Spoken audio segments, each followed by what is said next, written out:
The following is a presentation of the Radio Misfits Podcast Network. From the birthplace of modern winemaking, Sonoma, California, welcome to The Winemakers. Local experts Sam Couturi, Bart Hansen, and Brian Casey, along with host John Myers, invite you to listen in as they discuss all facets of winemaking. So sit back, pour yourself a glass, and let's hear what the guys have to say this week. Buttons on it. I was so freaking confused. Just wanted to watch the Giants back game. to my house. All right, I need a pour, Brian. You ready for the first Pinot Noir? Yeah. Start there. I might as well just say. Pinots make it Cold opening. Hey, welcome to the Winemakers, everybody. I'm John Myers with Sam Couturi today, and Brian Casey. wait. And we are. Hey, there you go. We had a chance John. to fit that in, buddy. It's all good. Jumping the gun. Nah, come on. Ross Cobb, welcome. Thank record. you so very much. Winemaker grower Ross Cobb. Let's see. Thanks for having me. What did I write down? Well, no, John, music guy, bass player, wine guy, grape grower, winemaker, and grape sampler. Okay. Is that Can okay? I get? That's correct. I only have two questions for Ross. I want to get them out at the beginning, and then you guys can talk about what the fuck you want to talk about. Where were you when Tony Hawk landed the 900? Wow, I have no idea. I think that was the early 90s, wasn't right? At that point, I wasn't hanging out with Tony. I was actually, he taught me how to fakeie in the keyhole at Del Mar in 1982. I was thinking you were going to stay on 12. TV, but you actually have a Tony Hawk story. I hung out with Tony Hawk and the whole Powell team for 2 summers for a week each, and we got to skate with the whole team because that's where they practiced. So I met Tony Hawk. He actually stopped a whole session with the whole Powell team and let me learn how to fakie in the big keyhole, which has like 4 feet of vertical. It's absurd. Yeah. The one and only Tony Hawk. Yeah. Wait, how did you Skateboarding. If it wasn't No for to ask that skating, I don't think question. there's a skate park in Santa Rosa. If it wasn't for that skate park, I don't think Ross would even be here today. That's actually a very accurate statement. I was living in San Francisco post UC Santa Cruz, and when the Fulton Pioneer High School, across from the Pioneer High School skate park opened, I literally moved to Santa Rosa because of the skate park, and then got a job at Ferrari Carano lab tech. So I am in the wine industry because of the skate park. The butterfly effect, and then your dad was able to sell Ferrari Carano some cab from Cayman, right? yeah. That's right. All right, question number 2. There's a fire starts at your house. I want to know what 3 albums you're grabbing that are making it into the car. Okay, good. Meat Puppets' first album, and Lonely as an Eyesore, which is a compilation by 4AD. Okay. Probably the first Sonic Youth EP. Wow. That it has Burning Trees. It was actually on SSQ. There you go. I'm done. You got it. All right. Well, so I need to add skateboarder on that. Or is there a professional term? Retired skateboarder. Retired skater. At 54, it's not a good look. Yeah. So, are you sore from anything? Oh, gosh. Yeah. Yeah. I stopped skating competitively when I was 28, and that was in 98. And I blew my ACL out, and I was like, got it replaced immediately. And I said, you know what? I think it's time to move on to other sports. So I just what do you do now? Sports that your feet stay on the ground. Yeah, snowboarding and skiing and mountain biking. I admire those dads when I see, like, we live on a court, and when you see, like, the dads with their kids out there teaching them how to skate, and the dads, you can tell, are not moving the same way that they used to when they were younger, because a fall at 50 off a skateboard is very different than a fall at The 28. concrete got harder as we got older. And I think I'm a little heavier too. I did actually skate with my daughter when she was 11. She's 15 now, and when she was 11, we skated at this Sebastopol skate park together. And right now I'm about 160, but at that point I was 180. Falling at 180 is a lot different than at 140 when I was in my 20s. Something about specific gravity. Yeah. All right, so let's get into it. Where did you grow up?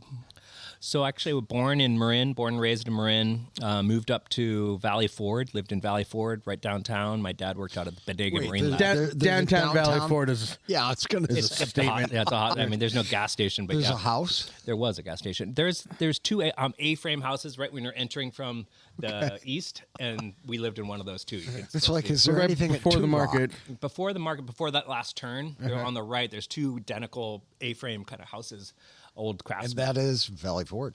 That is the Valley Yeah. Ford, and then Right next to Two Rock, right? yeah, right after Two Rocks, just on your way past in. Two Rock. Yep. So why did you move out there? Well, my dad worked at Bodega Marine Lab, and he was at San Francisco State studying marine biology, and then he got a job at the Marine Lab. So we lived in Valley Ford for a year, and then we actually lived here on the Sonoma Ranch at the Westerbeck Ranch. If you're familiar with that family, we actually lived there.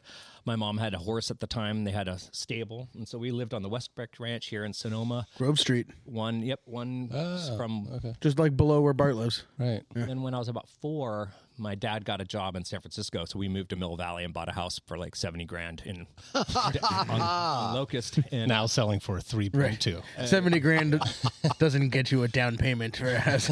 yeah, so I actually grew up in Southern Marin after for high school, middle school, elementary, and then went You to go UC to Santa Cruz. Tam High, I went to Tam High, Chief. class of '88. It was the Oh, right on. yeah. Okay, we're exactly the same age, pretty much. Okay, cool. Yeah, and then I moved back up here. My parents moved up here in '88 and bought the bare piece of property, which is Coastlands Vineyard. But your dad, before that, he was kind of like he planted vines at your spot in Marin, right? He planted some grapes, Yeah, kind of just yeah. played around a little It bit. was literally backyard. We had about maybe 20 or 30 vines kind of tucked in there. And for what? Like, why? Well, my father's always been a big gardener. Planted everywhere we lived, put a huge garden in. And my mom and dad took the Santa Rosa Junior College evening classes Tuesday, Thursdays. Wait, in viticulture. how long ago was that? 85, 84, They were 85, doing 86. those programs that long ago? Yeah, At the Rich JC? Thomas was teaching the class that they took, and then I took it with Rich 10 years later in 94, 95. Wow. Yeah. I thought that was a recent thing that when we had Tim Wallace on, that it was like a new program. No, that that's they had Sonoma started. State. Santa Rosa JC, the Oxford of community colleges. The farm out there, the Bob Kennard was teaching organic garden, farming classes in the the 70s and 80s, and the viticulture program. Totally like truly. I mean, the joke of the Oxford of community college, but it really is like, one of the best junior college sort of programs around, and especially when it comes to agriculture and viticulture and stuff like that. Yeah, their viticulture series are outstanding. They just bring you through everything, all the macronutrients and soil health and canopy management. And you could take pruning classes there. It's very practical. Wow. I learned a lot. Wow. So I took a lot of those classes after UC Santa Cruz. What did you study at Santa Cruz? At UC Santa Cruz, I started off as biology because at the time we hadn't planted coastlands out in Occidental. And then I switched my sophomore year to environmental studies. And within environmental studies, there's a department of agroecology, which is Steve Gleasman's term that he coined, and sustainable ag. So sustainable agriculture and agroecology was my major. And then within that, they had a soil science, the living soil. And I was like, that sounds awesome. So I studied, that's my degree called The Living Soil. That was our textbook. And so I did 5 years because I had switched my major my sophomore year, and worked with a guy named Mark Buchanan, who was no longer at Santa Cruz, but he was from North Carolina, I think, University, and great guy. Also a DJ at UC Santa Cruz. So he had KZSC. So actually, Friday night, Damn. he happened to be African American. He happened to call himself the Chocolate Surprise, and he also happened to say, "Don't tell anyone." He was a secret. That one of the professors was also a DJ at KZSC. So I had to go in and I couldn't talk about it, which was hard. I couldn't tell any of my friends. And so we did DJ. It was a funk set from 9 to midnight every Friday. That's fun. Nice. And is that where your obsession with vinyl started? No, or were you collecting as a kid? My parents had Mamas and the Papas, Beatles, Abbey Road. We had a fair amount, maybe 50 records growing up in the house. But we only played Abbey Road. Beatles, Abbey Road was like the only thing that really got it out of the sleeve. At that point in time? Can't go Doc wrong. Watson, Chet Atkins, good old school stuff. But yeah, I grew up and then I bought my first record at Village Music, which is in Mill Valley, incredible record store. How much? I bought Grover Sings the Blues when I was 7, and awesome. I think it was probably $3.99. I don't know, $2.99. Yeah, I mean, I remember coming back from Colorado, having seen the airplane at the Family Dog in Denver. It's 1967. I went home, bought the Surrealistic Pillow album. I'm looking at it. It's $1.99 for mono and $2.99 for stereo. So I did pop the $3 and got the stereo. Oh my God. We have that in there. Yeah, well, and the point is, when you buy an album now, how much is it? 25? I think I just paid $30. We run the. Yeah, we'll go anywhere from the dollar bin to a couple hundreds. You can find it all. Well, it's interesting actually. What I became obsessed because I started buying 4AD record, all the British music. At the time it would be like New Order, Joy Division, Echo and the Bunnymen, yada yada. Charlatans, UK, the Jesus Smiths, all that Jones. stuff. Yeah, the high school was kind of a Euro geek, if you will, but also a bunch of punk and reggae and stuff. But I saw the Police when I was 13, Day on the Green. So our high school, our middle school and high school, Mill Valley Middle School and TMI were massive. Like half of our class would go to like shows, and so it was a they had money to go madness. to shows too. Well, it was also just, 80s. It was rich in the 70s in Mill It Valley. was the hub. It was the hub of Bay Area music. I mean, San Francisco gets all the credit, but Grateful Dead played at a lunch at our high school in the 80s. What? Who did? Grateful Dead and Huey Lewis in the news played. You think about like the Sweetwater Jefferson Music Hall, Airplane. right? I mean, Mill Valley. It's Mill Valley. Yeah. Mill Valley is the hip epicenter, man. Totally the vortex of Northern California music. Yeah, all the trade goes through Sausalito waterfront, and then it gets traded through the back parking lot of high school. So you've got punk, Pinot, and planting, huh? Punk, Pinot, planting. Yeah, Tam High was a fun place. It was very dynamic, great drama department, great music department. I went through the music department there, but anyways, yeah. Well, they were actually training and teaching back then too. Right. Amazing. California schools had music and drama departments back then. Yeah. Well, every school did actually. So, yeah. All right. So then at some point, so where are you working when, like in your early years coming out of college? So I worked after UC Santa Cruz. I got a job doing hydrographic surveying on the San Francisco Bay. So basically, we did sonar depth of all the Oakland shipyard and any harbor around the Bay Area, all the way down to Half Moon Bay, and we do pre and post dredging hydrographic surveying to. And do you have to go out on a boat to do that? I didn't get to be on the boat, unfortunately. My job for that 6-month job was to sit on the dock and test the tide with the little dip meter. Yeah. So I had Tide to tester. record every 15 minutes. So it was a really difficult job. And then enter it into AutoCAD and, overlay that with the readings they would get on the boat. I did that for about 6 months, and I was like, okay, this is cool, but...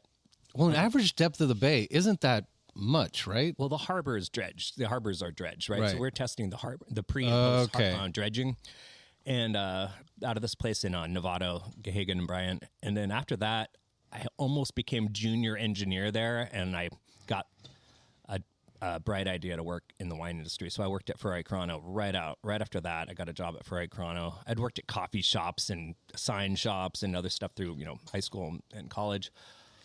And then I got a job at Ferrari Crono. My mom actually circled 2 ads out of the Press Democrat, job ads. One was Iron Horse, which I interviewed for and got, and the other was Ferrari Crono, which I also got. So I chose Ferrari Crono because I thought it'd be a better lab, better situation. Why? Well, it was not really my style, all respect to Ferrari Crono family, but they are now Foley. But I had 3 lab techs that I was working with. I had really well-educated, Davis grads, which I was not. And it was basically like 4 harvests of hardcore lab, wine lab, bottling QC, soil lab. So actually after 6 months, the reason why I stayed there is they hired me permanent to set up a soil lab, and I did 1,000 acres all in-house of soil work, which was nuts. At this time, I still can't believe I did that when I was 90, when I was 24, 25, 26. We had a little spot about the size of this little tent here, and we did all our physical, chemical, and biological soil tests, and did it was pretty gnarly. I actually converted the whole vineyard to pre-methyl bromide. So it was methyl bromide before, in the soil fumigation, and I convinced them to stop using methyl bromide, which is a big accomplishment because I was like, you're not doing anything. I buried earthworms underneath and had them do before and after, and I'm like, you're not even killing the earthworms. What are you doing? They're like, oh yeah, you're right, and they stopped using methyl bromide. So that was a good accomplishment. Wait a second. Why? Why were they using it? They use it to kill microbes that are going to be like they're worried about all the good stuff. They're actually worried about fungus, that oak root fungus. They're worried about nematodes and earthworms. Of course, they were beneficial, but that was an indication of the toxicity, which wasn't actually killing anything. Well, it's interesting. It's like farming took a pass on soil health for a while, and all of a sudden we think it's a big trend now, but I mean it started right there with you. Well, it started at UC Santa Cruz with Steve Gleesman and Mark Buchanan, my professors. That was the crunchiest. You could go way crunchy where you were up in the organic farm on the top of the hill, or you could go, somewhat crunchy down at the bottom. And I was actually in the somewhat crunchy place where you didn't have to have long dreads, and those were the skaters were instead of the hippies, is what you're saying. Martins and but we did actually a compost analysis. So that's actually what I worked on when I was at Santa Cruz, was building compost and analyzing the compost. Fascinating. I'm just so glad to learn about all the regenerative farming techniques that have come out on this show over the last 6 years. It's been amazing for me.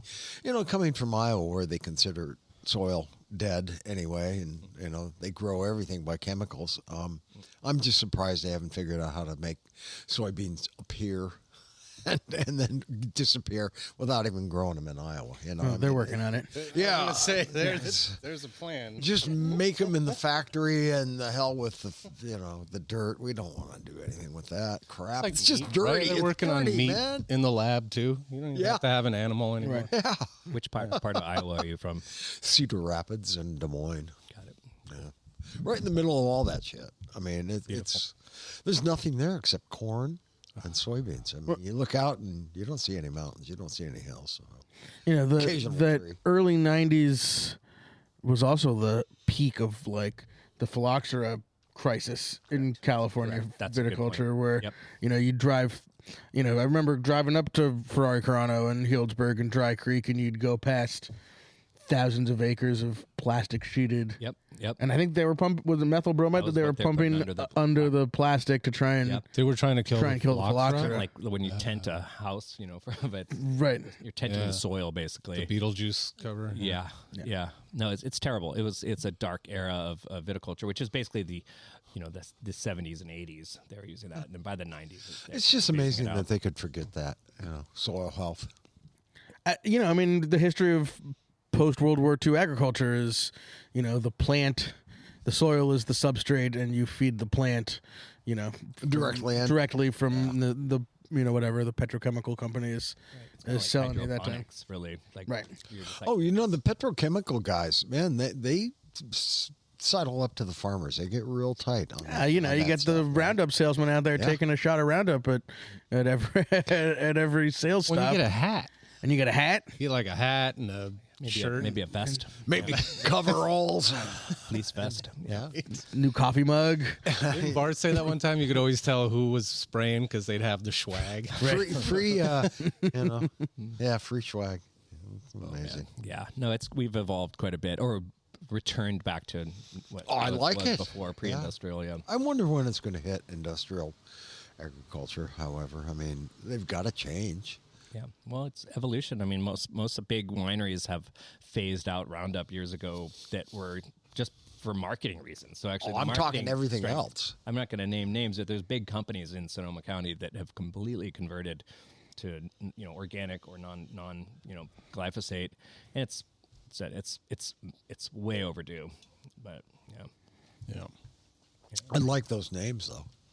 so we can chat about it. You know, I mean, look, it's a positive thing, right? It's not like You can go to the Sonoma County Vintners website and look up who's certified sustainable. okay. Oh yeah, you can. Everything's public.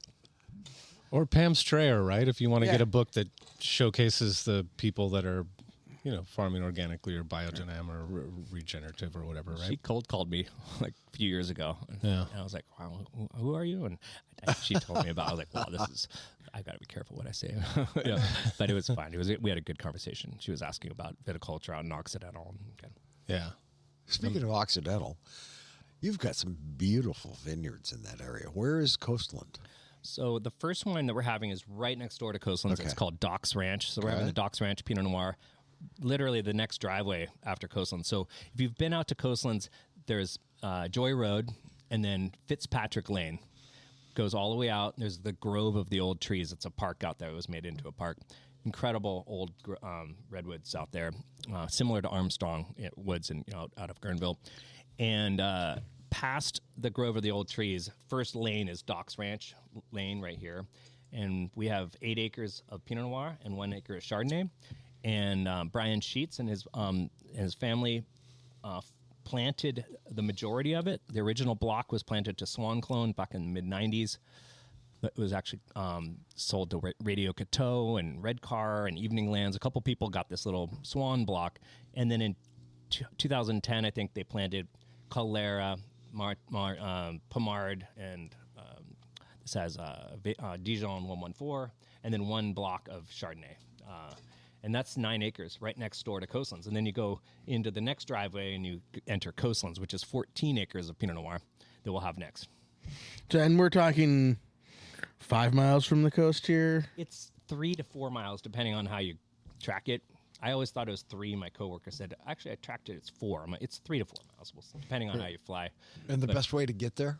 To Coastlands, you go out from Occidental. You take Coleman Valley Road, Okay. and before Okay. it cuts out to the right to the ocean, it becomes Joy Road. Okay, I and know then it. the first right is Fitzpatrick, and you go all the way out Fitzpatrick. Right. And we do tastings by appointment, like vineyard tours by appointment. Wink, wink. What an area Yeah. of the world, man. John, gorgeous. It's Stunning out there. I 1,150 love feet. it, man. and when did people first start planting grapes out there? Well, there's the Suma Vineyard, which is over on Taylor Lane, which is the next lane over, about the same elevation, about 1,000 feet. We're at 1,150. The Scott Zeller planted Suma, I think in 88, 87 maybe earlier. And my father basically was the second one out there, which was Coastlands Vineyard. And then our neighbor, the Van Alstyne, who owned that Grove of the Old Trees, also had the vineyard site that's now Hartford Seascape, which is a 22-acre vineyard. He planted Chardonnay in 95, I think, or 96. So at the time, right now at the time in the 88 to 91, you had Coastlands and Suma, and then this little block of Chardonnay from Van Alstyne, which is now Hartford Seascape. That's it. I mean, over at Suma now, there's 10 or 15 vineyards out there, Yeah. small vineyards. You've got a lot of people in that area. You've got Quai Syrah, you've got the Arnott Roberts Quai Syrah vineyard, you've got a bunch of people, Bohem, bunch of people have come and gone from that area.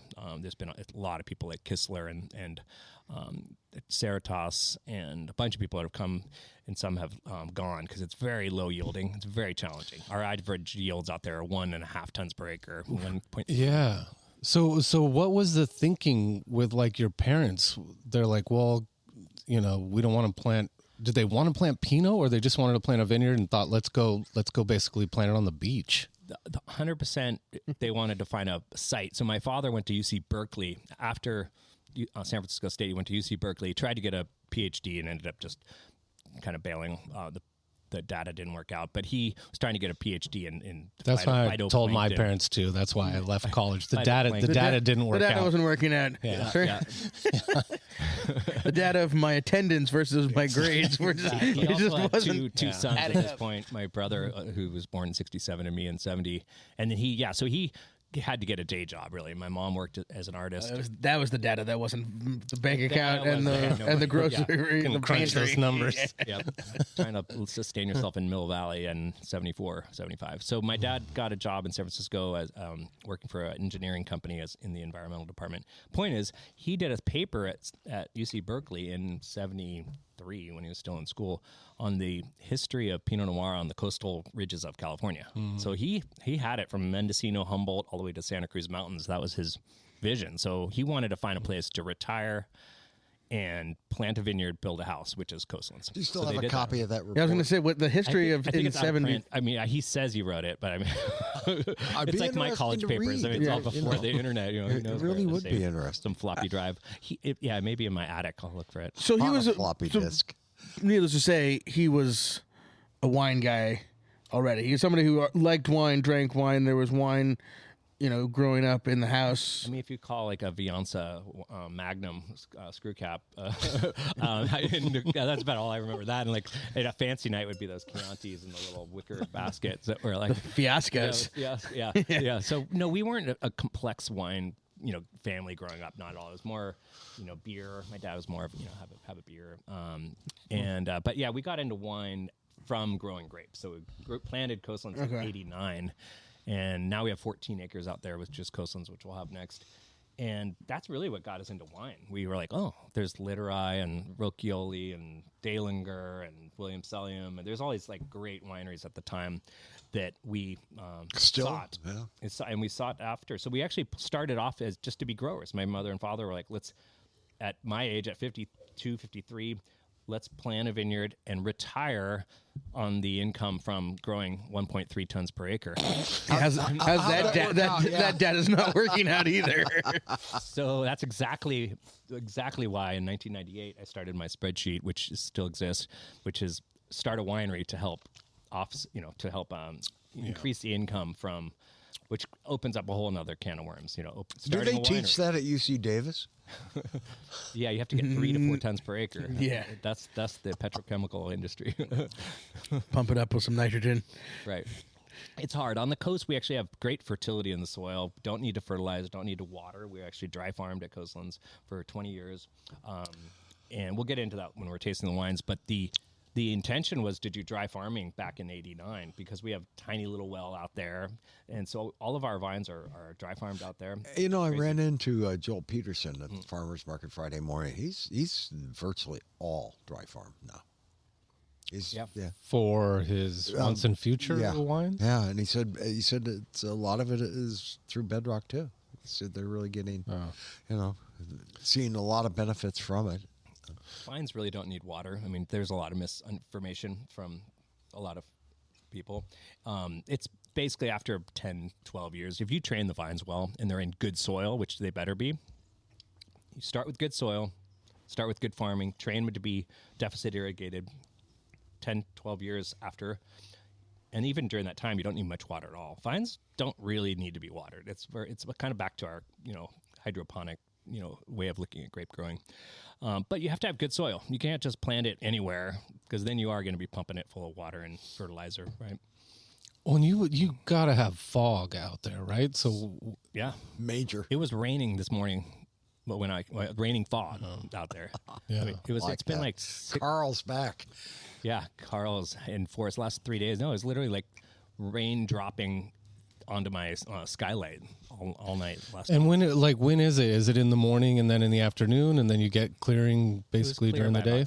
Usually about 9 or 10 clears out. And some days it's all day if it's like a marine layer that covers across. But it's foggy like 3 or 4 days, and then it'll be offshore, and then it'll be in the 70s, and then it'll be onshore and it's 50. So it's just the ebb and flow. And so that's why we get poor set out there and poor fruit is because we get during pollination, which is in June, we get the June gloom.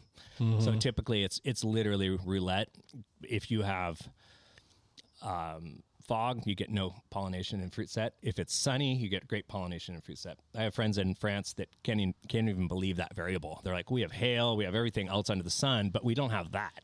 So yeah. It makes it very challenging. And you don't drop a lot of fruit. Well, we will. I mean, you have to. We'll have 3 or 4 tons per acre out there on set when we set well. So we drop and we decongest it. We definitely dropping, but no, typically we drop fruit, but more for qualitative. And then what about mildew pressure? Because up there it's cold and wet, so typically it's botrytis mold, not mildew. So actually mildew is only about 6 or 7 years. We'll get a little bit of mildew out there. Very rare. Mildew pressure really is about, a certain like 70 to 80 degrees, something like that. I can't remember exactly the times when the mildew pressure is the highest, but it's, days like today when the fog burns off early and it's going to get into the, low 80s, that you're almost more worried about it than where it's cold and wet or the really hot and dry. It's that like what we sort of think of perfect is also perfect for mildew. Yeah. Warm and humid is mildew, and then cold and humid is botrytis typically. And hot and dry is sunburn. Yeah. Raisins. So all the challenges out there, I mean, why is, Maggie Hawk and Kistler and all those people growing grapes and making wine from out there? Well, Maggie Hawk's Anderson Valley. Right? Oh, is that Anderson? Yep. I thought they were doing Freestone or... I thought she was just Anderson Valley. Okay. But, great wines. But yeah, I mean, why are people growing grapes out on the coast, you're saying?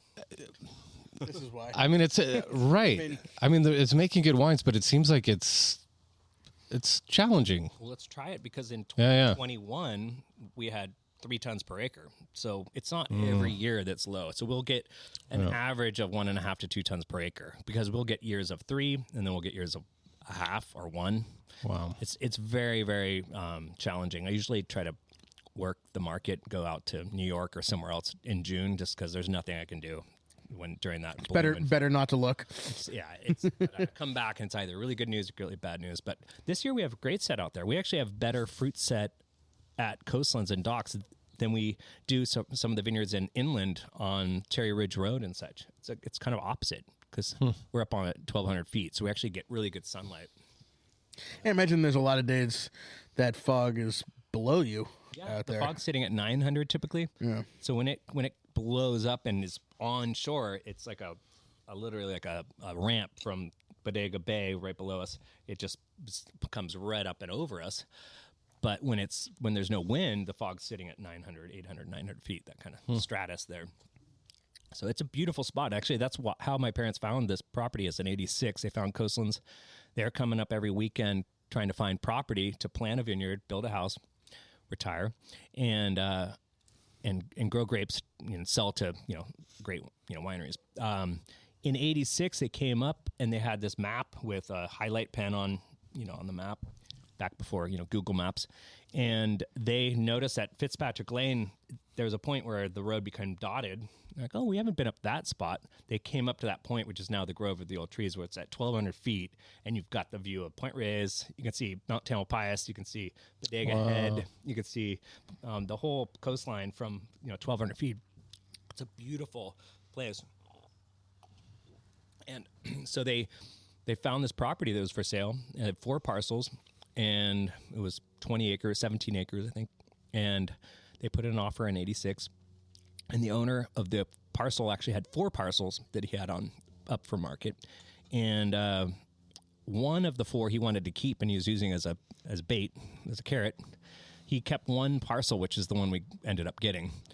And every time we put an offer on that 1 parcel, he's like, sorry, that's not for sale anymore. You can have these 3 other parcels. So basically he had the crown jewel that he was trying to keep for himself or whatever. So finally, after 2 years of this deception, we actually called him out on it.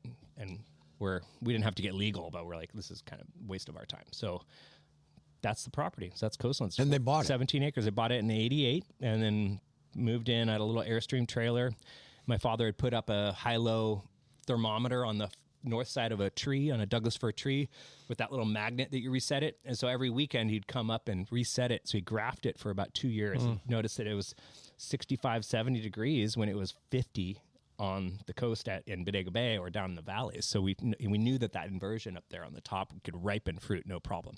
What they didn't anticipate was the fog during bloom and how that would affect set. So we have great ripening time, great ripening weather. If you can get it set. But you may have a half a ton per acre like in 2015. In 22.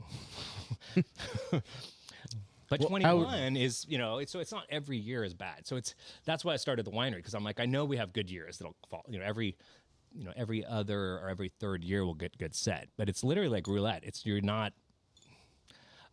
you can't just pump it up with some, micronutrients or there's nothing you can do to like we thought of using a leaf blower with like a heating element on the end of it and warming, but we even wrapped it with shrink wrap one year in 06, but we ended up getting great fruit set in 06, so it didn't really help us with the experiment. Well, you're producing some really nice wines. This first Pinot we had from Doc's is amazingly beautiful. Thank you. 2021 nice. Doc's Ranch. Nice.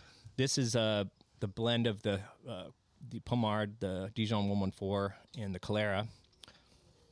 The Dijon 114, that's the Pinot clone. Yeah, you've got 115, 114, 667. Yeah, that's the classic around here, right? Bunch. There's like 20, Yeah. but 114 is not planted that much in Sonoma County. There's a little more in Anderson Valley. It's a great Dijon selection, and so this has a nice little group of great steep slope. You're looking right down on Bodega Head, right above Salmon Creek there. 9 acres of vines, 8 of Pinot. But yeah, this is a lot of whole cluster winemaking. You want to talk about winemaking? Yeah. Let's do it. Yeah. It's a good thing. That's a lot of whole cluster. It doesn't strike me as a lot of whole cluster on the palate. Not woody at all. No, and not like not green, none of the young wine, no stringency, ripe clusters, ripe stems. Yeah, That's what I'm saying. Yeah, I mean the whole cluster conversation is, even within my group of winemaking colleagues, is very misunderstood, or the understanding of whole cluster.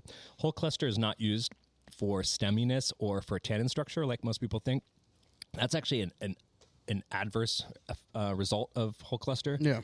So when you're using whole cluster, it's actually a 3 to 4 week fermentation if you do it right. So you've got 50 to 70 to 90% whole cluster, or sometimes 0. You have to be confident enough to use 0% whole cluster if the year's not right for it. And the reason why I use the variables that determine how much whole cluster you use: vine age, the soil health, if it's too healthy or not healthy enough, the vine age.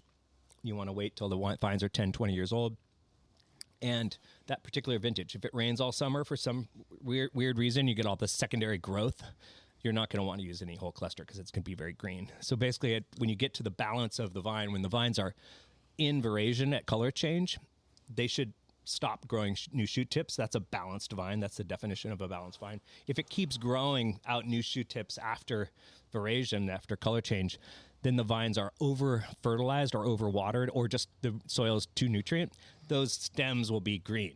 So I don't even have to look at it on the sorting table. I don't have to chew the stem, all that stuff. You just, know it because you've seen the vineyard, because you've been grape sampling, you've been farming the vineyards. I farm all my vineyards.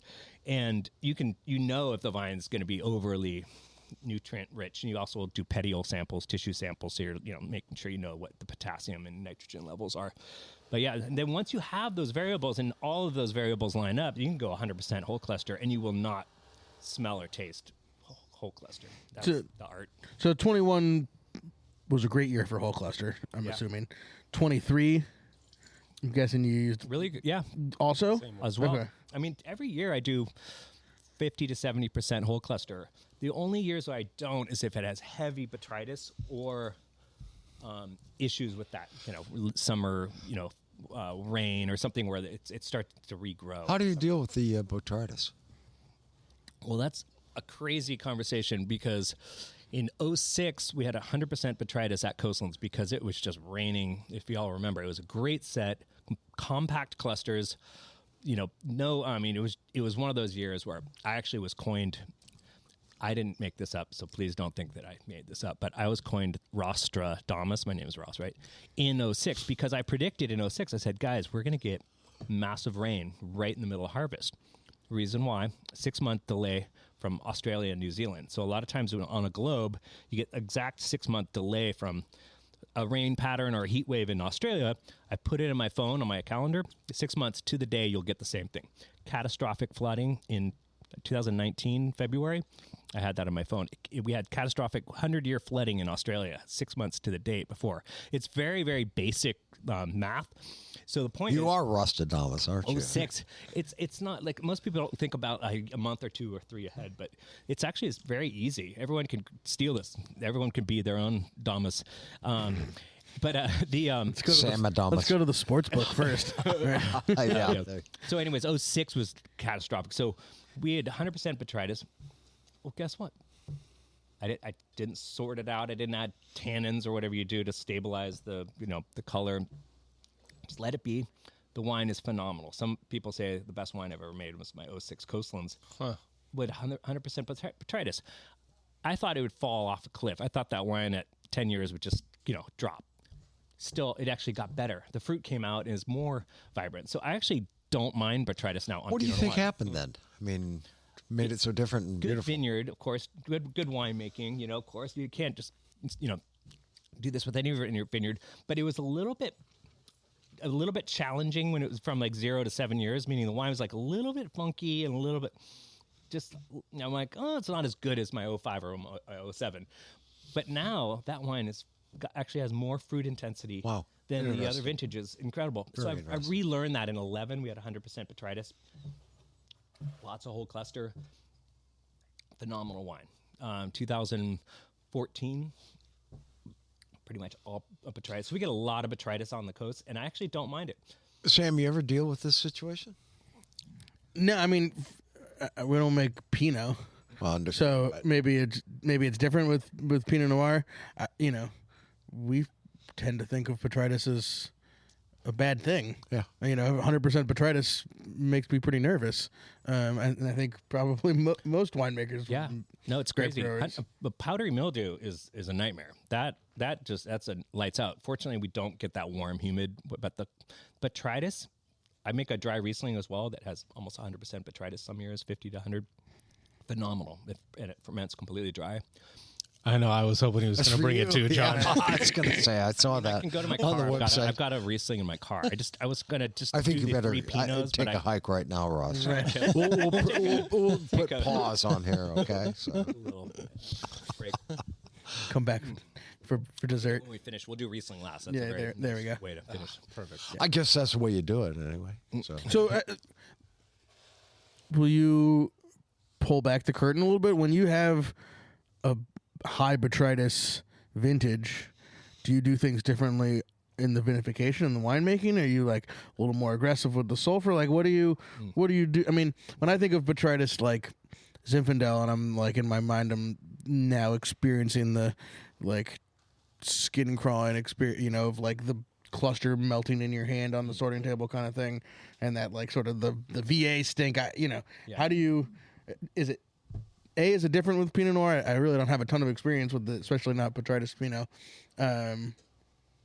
Or what are you doing in the winery that helps you mitigate the sort of potential pitfalls there? Well, it is definitely a huge stress. I call it ICU, winemaking, because when the fruit comes in, it is, and it's not. Let's be clear, it's only been maybe 3 or 4 years in the last 25 years of Cobb, but it's amazing that those wines are still completely resilient to this day, especially the 06 and the 11 as well. But basically, you bring it in, and you, I use carbon dioxide, heavy carbon dioxide, because that's antioxidant, of course. So I use a lot of dry ice, and I do a long cold soak. I do like a 2 to 3 week cold soak, which is very expensive. And expensive meaning it's holding up your fermenters and it's taking a lot of dry ice pellets. But that method is something I basically came up with in 2011. 06 was kind of like, I hope this works out. 11, I was like, okay, now my whole vintage, every vineyard, it was botrytis, because 11 was a total S show. Yeah. And we rain all through harvest. Just raining. 06 and 11 were very similar, but also we had like shatter, like light. We had 1 ton per acre and 100% botrytis. It was like insult to injury. Ouch! Yeah, seriously. 06, at least we had 3 tons per acre and then botrytis. But the point is, so yeah, you want to keep it. I'm very careful with sulfur because I don't like my sulfite to build up in total. So I don't use a lot of sulfite. There's people that have used ozonated water to rinse the grapes off. They use that method in Australia and New Zealand. It hasn't really been approved by Davis, but UC Davis. But that method, you can wash the grapes. I can't say I do it, but I've thought about it, and that neutralizes the botrytis theoretically. And so we there's some bit of experimentation, and then theoretically you'd kind of dry out that fruit by shaking it like lettuce in a colander, kind of drip that fruit out theoretically, and then you basically do a long cold soak under CO2, and you're basically kind of letting all those spores settle out. And then what I'll do is I'll take the grapes and I'll keep the press separate, which I never do, but I'll keep the press separate. So I'll take the free run off, keep it in one little portable tank, let it settle out again. I'll take the pressed wine or the pressed grapes, and I'll make sure I skim off like 4 or 6 inches off the bottom that has all that nasty mold that's settled out. Skim that off, and then press that. Keep the pressed wine separate, at least for a little bit, to make sure it's not totally effed. And then I always blend it together, before I go to barrel. Put it to barrel. I've never had to keep them separate. And then this is so weird. The wine is like light, like rosé. So when you do finish malolactic, the color is completely blanche. It's like a dark rosé. It's like a ripe rosé, like a Syrah rosé kind of looking.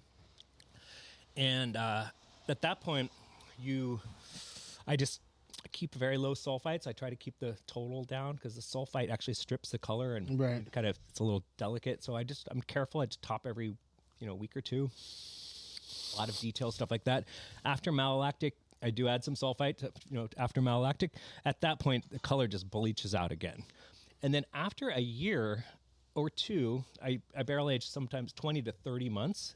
Like my 11 for just this particular one. All my wines are 22 months in barrel normally, but I do up to 30 months, and all of that color comes back. And so if you look at my 11, you would never know it ever went through that ICU, as I say. It went through a stage where I was like, I guess I'm just going to make a bunch of rosé. Like everything was light like that. 30-month aged rosé. Yeah. But it actually, the color comes It's like out Beaujolais back. Nouveau. So if you look at my 11, it's just as dark as my 12s or 10s.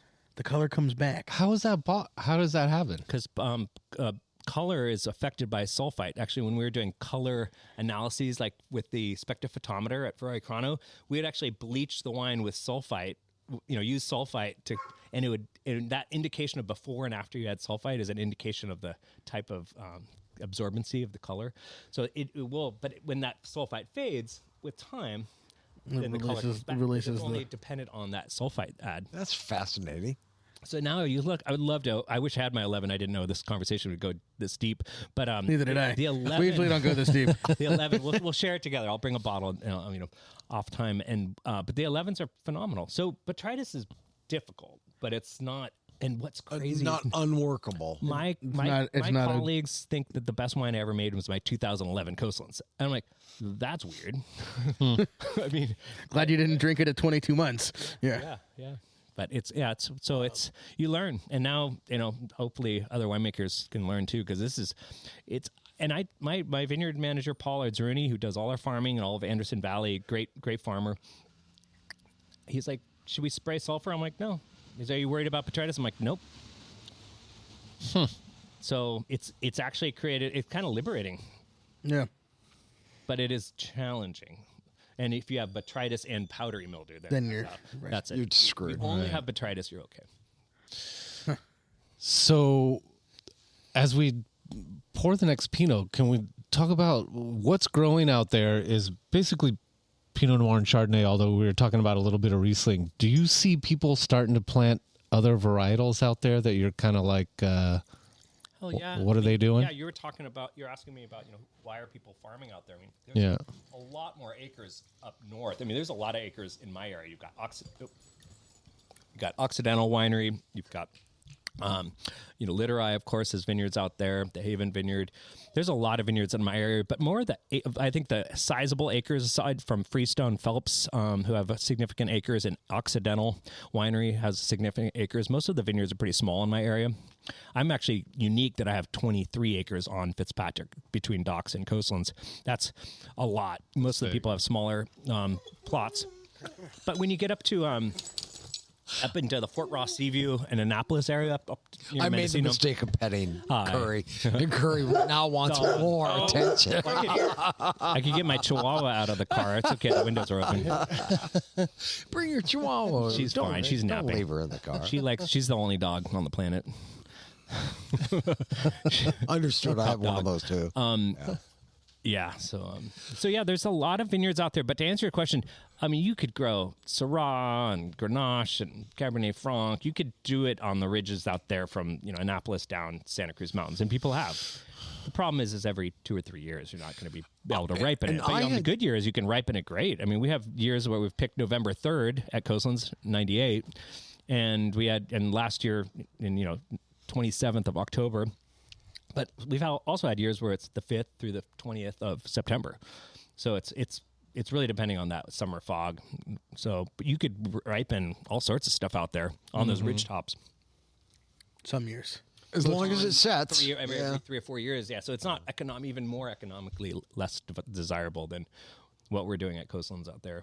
Yeah.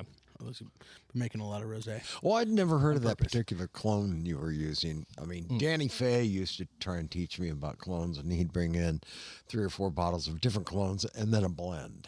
And, from like Kanzler? Yeah, well, and even before that, I mean, they were doing all kinds of clone, evolved, evolved, devolved, Devo. And I mean, it's the painter's palette, the winemaker's palette of being able to play with a bunch of different clones that bring all bring something different to the party, right?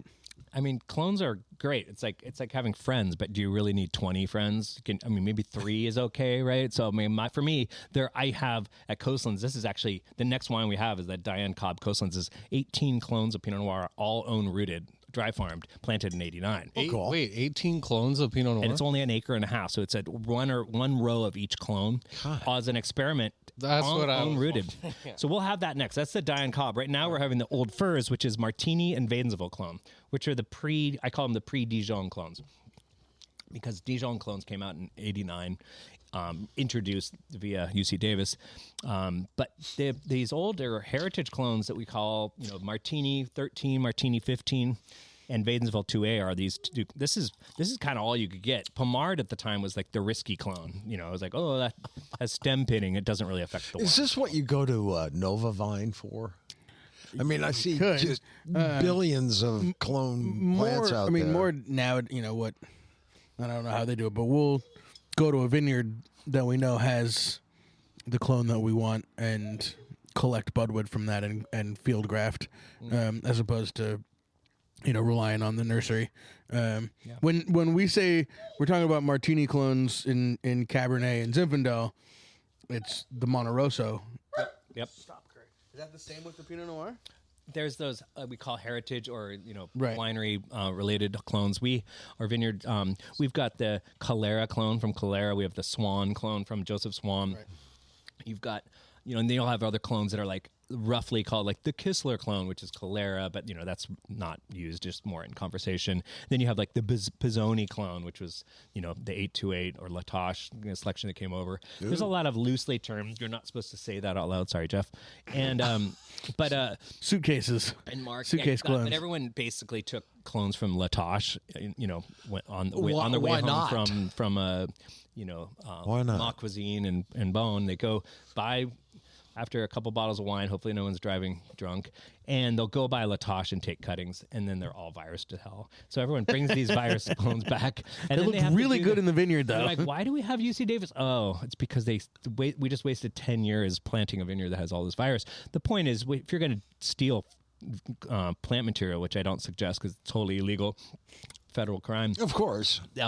But if you were to, And then not only hypothetically, tell us how to do it if we were going to do it. hypothetically, you go to a vineyard, say La Tâche or Montrachet, and you take cuttings. You look at the vineyard when it's growing in the growing season, hopefully fall. That's when you can see leaf roll virus or red blotch or any issues. And you tag those vines subtly. And then you go back when they pruned and get the cuttings from those vines. That's what a real Carve your viticulture would do. initials in the trunk. But I wouldn't say that any of the This people, one, I want that won't name one. names, but any of the people that I did take cuttings from La Tâche, because it's the smallest wall to just hop over and it says La Tâche. It's like you can literally, it's like this bench. So if with you a can't La get Tâche into sign. La Tâche to taste their wines there, you might as well steal their. It's Vines, huh? terrible. It's terribly consistent. But yeah, I've never done it, of course, because because that would be a waste of 10 years of trying to propagate and clean up that virus wood. But anyways, the point is most of the cuttings came from that vineyard, I think, because it's point is the point is there's lots of these kind of heritage clones or suitcase clones. The Dijon clones are phenomenal. So if you want to get into the Dijon clones a little bit, I could take one clone and I'd be happy. Honestly, there's you don't need 18 clones or 25 clones. We have 25 at Coastlands. We don't need that many, but we wanted to learn early on. Once you learn, there's certain clones like Dijon 115. Fine, you could just live and die by that clone. That is actually Musigny from Comte de Vogües. All right. So Cuttings. So that's easy. You're not supposed to know that, but I do. But so yeah, but they're fun. I mean, clones are like I said, it's like friends. You really didn't need 20 friends. No. 100 friends, no. But 3 or 4 really good friends is good. But they have different times. Some you can go watch hockey with, and some you can right. go You can to eat pizza dive with. bar, and some you can go see Giants game. I don't know. But yeah, but so Old Firs block. What do you think? So this is the Coastlands Old Firs. This is the 2021. It is dry farm. This is the estate vineyard. This Yep, is the Coastlands. one. Okay. It's been dry farm for 20 years. No fertilizer, no compost, no herbicide, and no water. This block and the next one are similar in those attributes. Also, 100% no-till, cover crop, never been disked, never been tilled. Kind of going back to that. Are you mowing? Are you crimping? Or just mowing? Well, we mulch in the prunings, so we take the prunings, drop them, and then that's the first one. Kind of a mow mulch, right? And then the next is just mowing, and then we weed whack in between the rows. Working on electric weed whackers finally. They're actually the new Egos are actually pretty good. Are you doing all this stuff out in the vineyard, or you have a team that is dedicated to you? I did for 20 years. So from 89 to 98, we did everything ourselves the first 12 years. My mother, father, and I, we pruned. It would take us like 2 months to do our 6 acres. When we planted the next 9 acres, we hired a crew that came with. So, sorry, man. Cobb wine's not as effective at clearing your throat as you'd expect. But yeah, we do. So we did all the farming, all the tractor work, everything ourselves. And then when we expanded, now we have 14 acres of coastlands. That's what we needed a crew. But we'd still do the mowing. I do the mowing. My dad, my mom would do the mowing. I do the kind of fixing the trellis system, basic stuff. But now, this point in my career, I'm 54. I hire people. I know how to delegate. That's a smart thing to do. So I don't. Yeah. I've got a crew, and I'm like, oh, the crew's out there. They're tucking and leafing. So I don't have to like tell them when to come. My crew is like on it, and they know the vineyard. And the supervisor Javier and Paul are amazing. So we have just a text chain with us 3, and we just like, hey, what are you doing? When are we mowing? Or we just keep in touch. Yeah, the front gate's not closing. Basic. Right. Basic. There's a deer in the. Where are you making these wines? I've got right now. I have 2 locations, which is not ideal, but it's kind of ideal. I thought it was going to be an easy question. Then I saw right away this is going to be a little more complicated. My history is after Ferrari Crono, I worked at Williams Selyem. Just check those boxes. Excuse me. I worked at Williams It's a good Selyem, box to check. 98, 99, 2000 with Bob Cabral. Yep. Yeah. And Friend of the pod. Cheers, Cheers. Bob. Great Mr. Rock and winemaker. Roll. Mr. Rock and Roll, Bob Cabral. Bob inherited me, actually. So Bert Williams and Margie, they hired me because I was a grower for Williams Selyem since 92. We sold our first grapes to Coastlands grapes. Actually, this block right here, the Old Firs, 92, they put it in a big blend. 93, they did Suma and Coastlands. 94 is Sol Coastlands. So we got to know the family, and when they sold to John Dyson, their ask was, or requirement was, they would hire all the new people. So Margie Wairenga Brogan, she recently passed. She was the general manager. She called me, hired me to be the viticulturist and enologist, and they were going through a process of hiring a winemaker, and they said, we have to wait to give you the job until we hire the winemaker, because it'd be tacky to put the winemaker, assistant or enologist in front before he should be the winemaker's, hire. I said, I can't wait. And so they were trying to hire Bob Cabral, and they were trying to hire from Christum, Steve Joyner. Those are the two candidates. And both of them were in negotiation. So I was like, I can't wait any longer. So the point is, I said, okay, I can't wait. I can't give notice at, I was actually at Bonnie Doon. I went back to Santa Cruz to Bonnie Doon. I worked there for a bit after Ferrari Chrono. Randall? Yeah, Randall Graham. And Friend of the so pod. anyways, the long story is I put my foot down. I was like, I can't wait. It's going to be July. I can't give notice to a winery in July. I have to give them like 4 months before harvest. So they hired me, and then Bob Cabral came in and was like, so he inherited me. So Bob, I don't think he ever got over it, but we're great friends, but it was like a little bit of this like tension where he wasn't able to like Hire his own assistant. Yeah. I mean, we He'll get over anyways, it. It was fine. He'll get over it someday. But anyways, we had a great 2 years, made some phenomenal wine, 98, 99. And then 2000, I went to Flowers Winery, where Greg LaFollette was on his way out. He had started Tandem, and Greg Bjornstadt from Bjornstadt. And so I came in, got my foot in the door at Flowers, and that's what started Cobb Wine. So the story is basically I made 9 years of Cobb at Flowers while I was there. I was the assistant and winemaker there. That's right. I forgot the question. And the question, and then where do I make my wines? And then the second part, I know I'm just rambling. So the second part is I was at Hirsch Winery for 6 years, made their wines before Jasmine with David Hirsch. And so I made my wines there. So I've always been basically a vagabond. At 2,000-3,000 cases. Now I'm about 4. It's, too small to have your own facility. Yeah. So Annaba Winery down here in Sonoma. Yep. I've been making my wines for the last 7 years. Oh, cool. Okay, So, cool. yeah. Your answer. There you Right go. there. I knew there was a relationship with I you was and gonna Katie for a answer your while. question. But Yeah, Katie and I worked together. She actually, Yeah. I hired her up at Flowers Winery in 07. She worked Yeah. under me at Flowers, and then we both left in 08, 09. And she started That's when she came to Cayman. when she went to Cayman in 09, and then started, and that's the same year that she started LaRue, using some of the grapes that I sourced, the Rice Spivak Emmeline. So we, anyways, long story long, I left Hirsch in 15, went to Annaba, actually overlapped in 14. Anyways, yeah, so we built the new facility. I was a co-winemaker with Katie at Annaba for 5-6 years, and then now Katie does the whole operation. I just make my wine there as a custom crush guy. Yeah. I just come in, bottle my wine, crush my grapes. Don't have to worry about all the other things that are happening there. It's nice. It was a lot of driving from Occidental to Sonoma that was basically just like, to do blends on Viognier. I was like, okay, I don't really need to be here so it got to a point. It was great. So now I just drive my grapes down there. Back in, long story longer, in Grayton, there's a winery called Furthermore Wines, and Chad and Bob hired me in 19 to be their winemaker because I had left Annaba and stopped making my wines at Annaba. Point is, Now I make a little bit of my overflow and some of my Riesling and some of my stuff that's more convenient because it's 15 minutes from my house versus an hour. Yeah. So now I'm a triangle, you asked.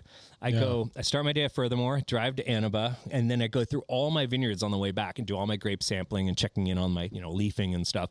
And then I head up to Furthermore, and then I go home. So I've got this nice triangle. If you want to track me, that's my my cycle. This wine's Do you look fucking great. Yeah, go talk wine. Because when you look at it, it looks like it's going to be like this sort of lighter body wine, and then all of a sudden it takes over your palate, and it is enveloping. These are vines planted in 89. Like I said, dry farmed. I use about 20-30% new French oak. I use a Chatillon forest, like really light, tight grain oak from up in north of Burgundy. Brian, I had that exact feeling yesterday. We had an old, 10, 12-year-old bottle of Chambolle Mucinet Burgundy, our sister city over there. And we opened it up, and it's really light looking. And I'm thinking, okay, well, I'll try this. Wow, was it good? I mean, it really, it hid behind the color. It was just an awesome wine. You forget what Burgundies can really You really should do. not. Yeah, I mean, Pinot Noir, to be a judge 'em Pinot by- Noir aficionado, you really have to not be racist. Yeah. And you need to really be open-minded. Especially when the color Advice in general. disappears for months on end, too. But Pinot Noir is actually, there's a winemaker in Santenay in Beaune region of Burgundy that I visited in 2000. First trip to Burgundy, I was 30, right before I started Cobb. And he said a real Pinot Noir you should be able to see your fingerprint through it. Not your finger, but like the actual fingerprint. That. Otherwise, it's been manipulated or over-ripe or, added to. And that was an extreme, because that's like a rosé. But really, that transparency in Pinot Noir is actually very interesting, and real Burgundy like nuts, like Chambolle Mucinet collectors and such, they'll appreciate. First thing they'll say, "Oh, this is a real Pinot Noir." I had what's the guy? I had a winemaker at a tasting in New York a couple months ago, and I'll think of his name. He's from the Rhone, but I'll think of it in a second. Anyways, he looked at it. First thing he said is, "That's a real Pinot Noir." It's kind of a code of honor, if you will, or badge of honor. It is. It's lighter, it'll but fool then you, really, really complex. And You get a light spicy and wine in rich. California, it can be a light wine, and it really goes with the coloration, but not Burgundy. I was shocked. The same guy told me something crazy, which I'm going to share. All right, Pinot Noir, you should smell it with your eyes closed. You smell it, should smell like Pinot Noir, spicy fruit, whatever attributes. And when you taste it, it should taste like a Chardonnay. And that's just How's mind-blowing. that? Mind-blowing. Because we Tell think, me. and especially in California, we think, structure, tannin, body, mid-palate. In these classic Burgundy cellars, like there's really bad wines made in Burgundy, and there's really good wines. It's not like you just go and just grab a Burgundy. Yeah. It's like roulette again. You and never not as know. bad, but I agree. When you get a good bottle, it's like they're very transparent color. Not all, some aren't. And it's not like it has to be light to be good, because there's a dark, inky Burgundies, like some of the DRC stuff. If you've ever been fortunate to have the Domaine Romanée-Conti stuff, like they're like Just dark steal the and inky. Budwood. Same Budwood. It's Some experience there, Sam? No. I don't know what you're talking about. In the family? Yeah. No. Oh, okay. But yeah, so Pinot Noir should, but that palette is really interesting, and that's something that I was geeking out because I was going to Burgundy bunch. But I was geeking out because I was like, God, I come back from Burgundy, and my wines from my colleagues are so oaky and fruity and sweet, and that really rich. And then I'm tasting, and I'm like, God, I might have become that Burgundy snob, we're like, oh. But after 15 times of Burgundy over the last 25 years, every other year when I can afford it, my palate just kind of became more, I guess it'd be refined or more open-minded, I guess it would be like that. And that's why I started making my wines a little less oaky, a little less. All right. That's my rant. That's your rant.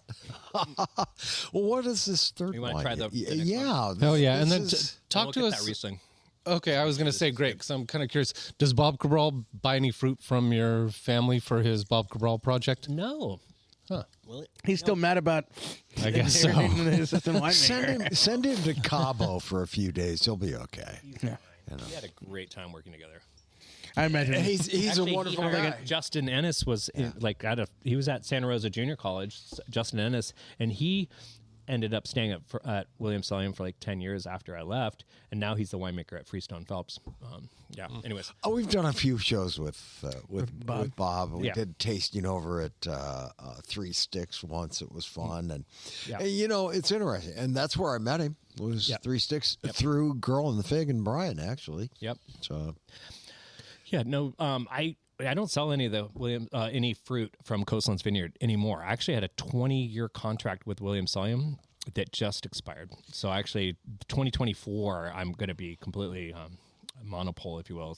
new stuff. What huh? did you do in those years when you guys came in kind of light on tonnage? Were you not able to fulfill contracts for some people? We only had Williams Selyem, which was by block, not by ton. And that was the only person I ever sold fruit to. I mean, there's been a couple people that have bought Coastlands fruit, but it's been on years where I get 3 tons per acre. So, years like 17 and 12, and, where I had fruit to share. I sold a little bit to Arnott Roberts 2 years. I sold a little bit to Katie Wilson at LaRue 1 or 2 years. That's about it. Pretty much I keep everything, especially on those light years. But Williams Selyem was always like, if we can get 10 tons from this 5 acres, we'll be happy. I'm like, yeah, I would be happy too. Yeah. But Well, I'll be happy. they're like, we'll pay you more if you give us 10. I'm like, okay. And so that relation, now they're owned by Favre, of course, which Williams Selyem is, but it's a great company. And Williams Selyem is phenomenal. Bob's doing incredible stuff now, Three Sticks and now Cabral. But I'm definitely in that like geeky side of that kind of the world of wine. So let's talk about this next wine, huh? Yes, please. And then I'll go grab that Riesling out of my car. It's cool. Yeah, aromatically, this one is completely different than the first two. Yeah. I'm checking my fingerprint too. Actually, Can you see your fingerprint through? I can You actually. can see your fingerprint? Yeah, it comes through better than. Does the it taste like finger. Chardonnay? I mean, Well, I let know me you guys see are going here, to Sam. scoff for the rest of the time. Every time you drink Pinot Noir, you're like, oh, God, what did Ross say at the end? He lost us with that Chardonnay on the palate. But the good news is it doesn't have to be that way, but sometimes that crisp. Well, light I'm just palate- back from Boone. All right, so I've been drinking this yeah, wine. so you're acclimated. Yeah, and happy about it too. That's awesome. I love it. So this is the Diane Cobb block. This is the block that's got 18 clones, own rooted. So Boy, is that different. no from the phylloxera, first two. fortunately. No till, so no disking. So don't bring in equipment that would bring in phylloxera. That's been important. So we've isolated ourselves.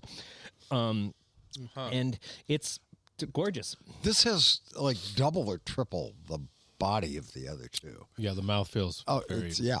I mean, what's the difference here? Is it just the clones? I mean, And this is the 2021. the original planting. Yeah, it's named after my late mother. My mom actually died in 06. Diane Cobb, pilot, shaped surfboards for Hobie in high school. Artist, rode horses. all around competitively. cool lady. Diane Cobb was a cool. My mom is That's cool. great. She passed in 06, the night we were harvesting. Just so you know, how dark is that, right? Really hard. So she passes as the crew's showing up. Anyways, don't want to get too dark, but we Shit had that you never forget though. Every harvest you that never comes back. forget is when the she's leaving and the crew's showing up. That's pretty fucking dark. So that's 06, which was also 100% botrytis. So to put insult to injury onto that. But Diana's an incredible woman. So she picked all of these clones, these 18 clones of Pinot Noir. She picked from the UC Davis catalog, which I still have a copy of that, like laminated thing you could get. She may have laminated it, and it had 40 clones. Some were champagne clones, some were mediocre quality. So she picked all the best clones, and this is 18 different clones. So we have Mount Eden, 37. You've got Jackson 16. You've got 114, coincidentally. Before it was 114, it was 238, I think. It's got Vadensville 1A, Vadensville 2A, Martini 13, Martini 15. Talk about a kitchen sink. But it was like all of these pre-Dijon clones, because the Dijon clones came out the next year. So she ordered all the plant material, and she stuck the sticks in the ground, put those little lead, or not lead, but those little tags that you put on where you put the clone. They're still on the vines. And they're all growing. Are all healthy. Excellent. The only ones that have died are ones that I hit with the tractor. So how do you buy this wine? Tractor blade. Wait, I don't know. Do they all ripen? They all ripen at the same time? That was the thing. Is in 01, my mother and father were like, if you want to start Cobb wines, son, we'll give you this weird block, and nobody else can make a good wants wine. it. Actually, Siduri, Adam Lee bought it in 98, 99. He did a Coastlands from this block in 98, 99. It was outstanding. But I had to kick him out because I wanted to start Cobb wine. Sorry, Adam. So I Friend of the started pod. It's all good. 2000, I didn't have any fruit. 2000 was one of those like half ton per acre years, so I just gave it all to Williams Selyem. 2001 started Cobb wines from this block, so it's every year since 01 I've done a Coastlands Diane Cobb on its own, even if I only have 2 barrels, and it's pretty killer. It's 18 clones, 18 rows. You said it was how many acres? 18 rows, 1.5.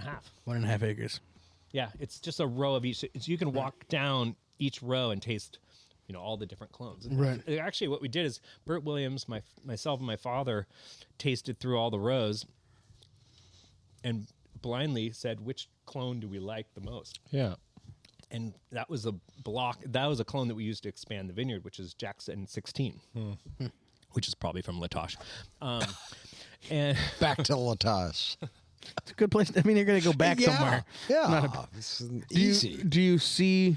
Do they grow differently when you walk each row and I thought they would be all awkward, and they all ripen the same. By the time you get to Verasion, there's no difference in color. And when you get to color, I've done like a row of each separate grape sample early on. There's no difference. Well, they in are the grape same flavor. varietal.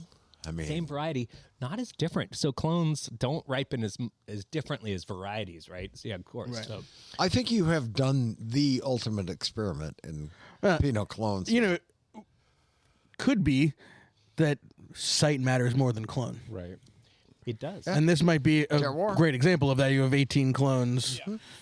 The site is what You could probably describe it drives as this wine more than any of the a clone mix, material. a blend, that loses. The most important clones. thing is climate for Pinot Noir. That's number one variable. Number two is soil, even though I'm a soil guy, and plant material and a cultural, the farming.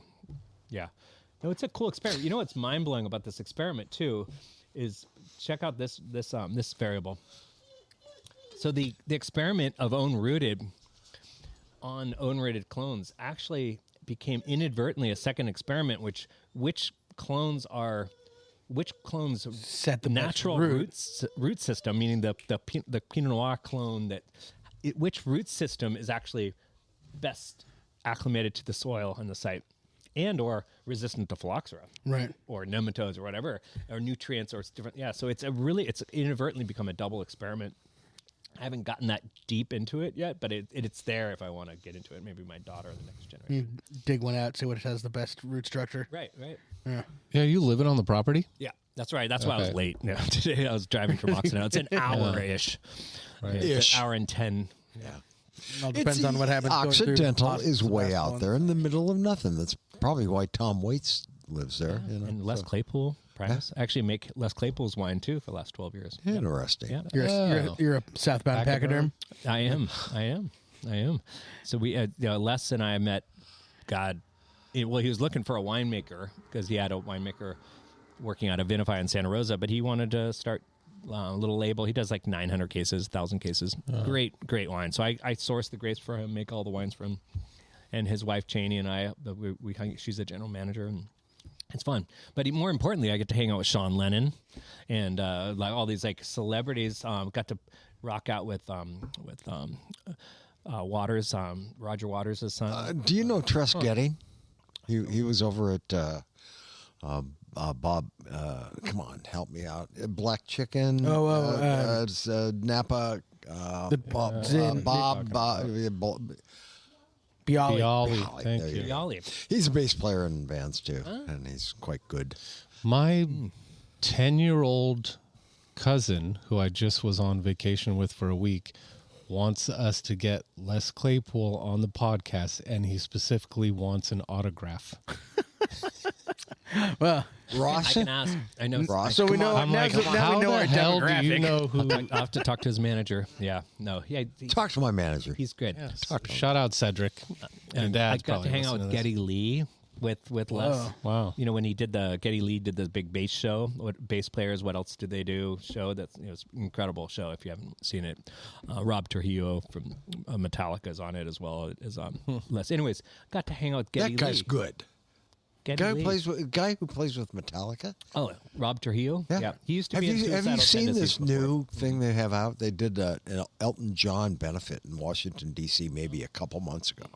And they did Funeral for a Friend, Love Lies Bleeding. And it was, without a doubt, a master piece of rock and roll. I was floored. Where did you see this? Have to look at, well, it was on TV, but it's on YouTube now. So without a doubt, look it up today. You're going to be blown away. I'll check it This Elton John. kid, yeah, this Collaboration? It's Metallica Funeral for a Friend at the Elton John benefit in Washington, Cool. D.C. Nice. In the last 60 days. I love it. It blew me away. They owned the song. They came out, everybody else came out and did nice versions. They owned it forever. That's it. It was unbelievable. So Love it. check Yeah, it out. I will check it out for sure. Absolutely. You also have to check out Geddy Lee. What else do they do? It's like I think it was on Paramount or something. It is so fun. Rob Trujillo was the best. He's like surfing and skating and gives a tour of his house. That guy is a legend. He was in Suicidal Tendencies. Suicidal Tendencies before, is and so then good. Gaga. Yeah, I mean he's legendary and he's so cool. He's hanging out like with the whole Dogtown crew down in Venice, and it's like a real authentic. He's just a guy. Yeah, and Who it's can play so really fun good to bass. watch. That Les Claypool was, of course, incredible.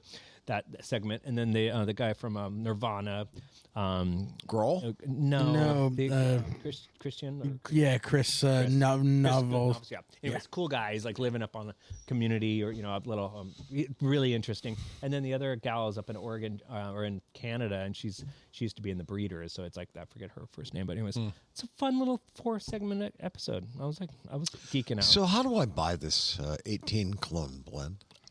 Well, From me. Directly from the website, cobbwines.com. COBB. It's all of COBB. That's not like the important thing, Not yeah. like corn on the cob. It's Okay. one B. Yep. All right. Thank you. And you have this in stock. I have all three of these wines in stock. well, these are released, the 21s. 2021s are released. I just bottled the 22s I last gotta week. tell you, this is beautiful. I mean, this really nice. Yeah, I Special mean, wine. Not just the story. Even without the story, it's a beautiful right. wine. No, and they're opening up, and I'm getting more interested in them as they would slowly start to evolve. I actually want to try these later on today. Yeah. That means I can't take one home, right? You can keep these and let them and settle. These are for you. Your wine club members have access to any sort of library situation? All of my wines. So I started in 01. I have limited 01 through 09 library, as you can imagine, 10 as well. But 11, I have all my library wines are available. Sometimes you have to call me or Andy or Damon in the office and ask, what did Ross offer you? But sometimes, Right. everything's available. I have Magnums and 750s of everything. I've been really strict to keep 5 to 10 cases of everything I make in my library, which sounds great in 01. That one has a place. But now I have about 1,000 cases of Yeah, library wines. right. It's a lot of storage. We understand those problems. Hey, Sam, did you notice that the Prime electric vehicle just passed without much noise? Made by Rivian. Is it? Yeah. Those Interesting. Amazon trucks. It beats belching. So Well, there's good news and there's bad news. I did not bring a Riesling today, so I'm so sorry. I thought I had. I brought a Chardonnay, which is also fun. So it'll we'll float. have a Chardonnay. This show will get Brian's lost. boat. So We're burying this one until the Riesling shows up. yeah, that's it. Embargo. I'll drive. I'll get back in 2.5 hours. Well, you know, it is a drive out there, but I do love it. And Coleman Canyon Road, I used to come in on that. When we were tourists out here, we'd come out here for the winter, trying to find a place to buy. Yeah. I'd go out with my dog, Carly, the corgi, and just, go to Bodega and then up Coleman Canyon Road. I'd photograph. Yeah. I'd photograph the fog coming in. You've got these beautiful late fall. Any cyclist knows Coleman Valley Road. Yeah, that's where the big Levi tour thing goes around. Yeah. It's absolutely and it was where gorgeous. the fence. Who did the big fence? Christos. But that's in Valley Forge, Two Rock area. Okay, But they went I across, understand. Yeah, but beautiful. but it's all out there and it's all cool. It's so rad. You got the birds in Bodega, right? The Hitchcock film, The Birds in Bodega. Everyone knows that. That's a freaky film. If you haven't watched it in a while, I was like watching it going, well, this is a lot darker than I had remembered. I thought it was just some birds pecking at somebody. It gets really weird. Yeah. But yeah, it's also fun to put on like with no sound, like in a bar. I went to like this cool like hip bar in Manhattan, New York, and they had like the birds on with no sound. I was like, that's pretty cool. Playing some cool like whatever music. Anyways, yeah, it's a beautiful spot. Bodega Bay. It's a great place to be. Bodega Bay Marine And Lab. Occidental, when you leave, no matter what direction you go, especially towards the coast, you're in the middle of redwoods. And that's it. And, of course, then you've got the famous oaks. weird Republican-esque, what's the grove? Sorry. Bohemian. The Bohemian Grove, yes. I'm back out there. It's Republican and Democrat. Right, but it's- just Even some Grateful Dead have the joined. ruling class. I know. Yeah, Bobby goes. it's an interesting Supposedly. place. It is the ruling. I had Okay, never we'll change been, it. I actually had never been there. I know I'm probably not supposed to talk about it. Definitely no social media, but I was. Well, you're a there. bass player. I You did- have to check if they'll let you in. Was pleasantly surprised at like how culturally and musical and art like driven the whole experience was, because I was there just to do a lunch for one of the camps. It was phenomenal, and I was like, okay, you guys get a check, even though there's like all this like bad publicity. I was like, dude, that was actually pretty badass. It was like Burning Man for upper crust Republican and Democrats. Burning Man for Republic. Okay, Ross, talk to me about this wine. Okay. And as I'm tasting this wine, I'm thinking it says Sonoma Coast on it. And I'm like, I don't know. Do you guys? Didn't know what was on your label? No, I just making sure. Audra grabbed it out of my car. I was just making sure I got. We were trying to get that Riesling. No, this is like one Docks Ranch Chardonnay. 90 whatever percent of Sonoma Coast Chardonnays aren't going to taste like this. So do you guys? So this is a wine that's meant intentionally, but also it's the vineyard to blow your mind, because this is look at the alcohol in the back. Yeah, I didn't. I've been what- trained what is it? not to look at ABV and Okay, I won't tell you then. We're not going to talk about the alcohol until after. Don't say it out loud, please, because it's part of our fun. Oh, sorry, I didn't get to you. Or to you. So we have a I'm busy Chardonnay. wrangling So, a dog as I over mentioned before, Docks Ranch, we had the Pinot Noir. And then there's 1 acre of Chardonnay. So this is Clone 5 Chardonnay, if you care. Hawk Hill clone, Williams Selyem worked with it. This Chardonnay is, for me as a winemaker, I worked at Flowers. I made a boatload of Chardonnay from Ferrari Coronado Flowers at Williams Selyem, Hirsch a little bit, but this particular block of Chardonnay is mind blowing for me. So the TA was like 9 when I picked it. right. It had 5.5 Malic. It was 19. Go get him. No bikes. It's James. It's James. Kill. You're not. Kill. He's trained. to It's tap not James. strapped on. Curtis, go get him. He's pissed. It's funny. Ross, when we first started out, we used to do this show at my place. Yeah. Oh, with And the fucking corgis barking anytime anyone would come in within a mile of the house. a leaf drops 3 blocks away. Yeah. Harry's going to let you know. Yeah. Sorry, I get back to the Chardonnay. You're talking about your TA is 74 and the Yeah. The pH is somewhere. 1.1 The pH is 3.1 after malolactic. after Mallow. So it was 3.1 and then went to like 3.15 after malolactic. It shifted from 5 grams malic to 0. So I went to 100% mallow. Aged for 22 months. It's 11.2 alcohol, Yeah. but it's not at all shy. Wait, did you mention oak? What? 10% new French oak, aged Okay. for 22 months. Okay. 22 months. So this is Everything I do is 22 months, Including Pinot the and Chard. But, 20, 30% Pinot, new French oak on the Pinot, and about 10%. just a touch. Yep. Like 1 barrel of 10. Exactly. Yeah. That's 10%. Yep. Yeah, no, it's That data checks out. Well, when you go 22 months, you really do have to be careful with the new oak percentage. So I've dedicated my, economically and storage to 22 months. Once I went from 16, I'm like, well, what's the difference between 16 and 22 for the cellar space? Once right? you're going over vintage. So I started at 16, then messed up a glass order one time. So I went to 18 by mistake because my glass didn't show up 2 months after. So that experiment in 08, I was like, oh, I actually like the wines better. And then now I'm like, well, what's the difference between 18 and 22? Then the barrels are only empty for a month or two. Right. So that's my story. Here's little Frank. We're going to have a Frank Curry meeting. Oh, man. Oh, yeah, no.